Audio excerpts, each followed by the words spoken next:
Papalapit na nga po ang Pasko kaya siguradong bibigat na naman ang trapiko sa mga kalsada sa Metro Manila.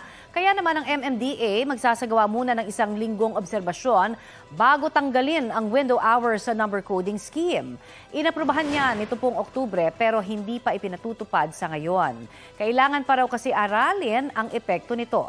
Ngayong araw hanggang sa November 12, isasagawa ang pag-aaral. Sakali mang tanggalin na ang window hours, magiging 7 a.m. to 7 p.m. na ang number coding.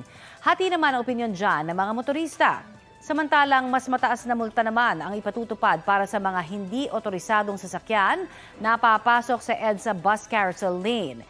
Ipatutupad yan sa November 13, 5,000 hanggang 30,000 pesos at pagpapawalang bisa ng lisensya ang ipapataw sa mga lalabag dyan.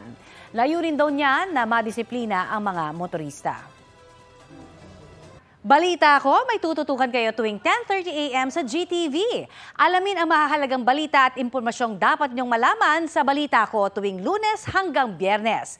Mag-subscribe din sa GMA Integrated News sa YouTube.